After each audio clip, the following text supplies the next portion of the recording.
Bienvenue au Starter du jour pour bien démarrer sa journée. Aujourd'hui, quand Dieu ferme les portes. Je sais que les histoires que nous aimons en tant que chrétiens, c'est lorsque Dieu ouvre des portes. Un peu à l'instar de Pierre lorsqu'il est en prison et qu'un ange vient le chercher, les chaînes tombent, les verrous tombent, la porte de la prison littéralement s'ouvre, la grande porte de fer de la dernière porte qui était immense s'ouvre. On aime ces histoires. Quand Dieu ouvre les portes, quand Dieu nous permet de sortir d'un endroit, de décoincer, de débloquer des situations.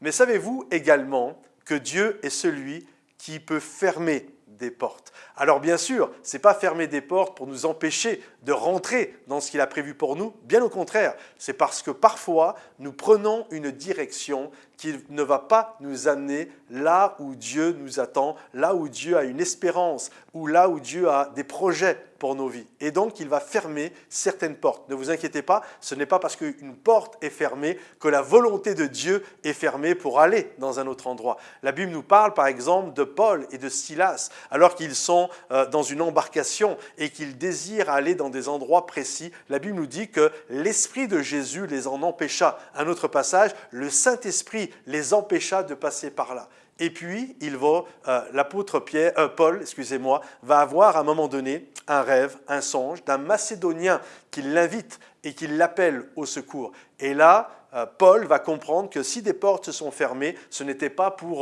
parce que Dieu ne l'aime pas, mais c'est parce que Dieu désirait le conduire dans un autre endroit. Et puis il va aller en Macédoine, il va aller dans une ville qui s'appelle Philippe, là, vous connaissez, l'épître aux Philippiens. Il va rencontrer une femme qui s'appelle Lydie, il va la baptiser, Lydie va amener toute sa famille au Seigneur, et puis une église va être fondée. Je crois vraiment que notre Dieu est celui qui ouvre des portes, mais parfois il est celui qui ferme des portes, non pas parce qu'il ne nous aime pas, je le répète, mais parce qu'il sait ce qu'il y a de mieux pour nous, il sait là où nous allons pouvoir briller pour la gloire de son nom. Alors gardez courage, porte ouverte ou porte fermée par Dieu, ne vous inquiétez pas, il y a toujours un avenir, il y a toujours une espérance avec notre Dieu. Que le Seigneur vous bénisse, pensez à liker la vidéo avec le petit pouce bleu, et puis si vous pensez que cette vidéo peut encourager quelqu'un, pensez à la partager. Que Dieu vous bénisse et à très vite. Bye bye.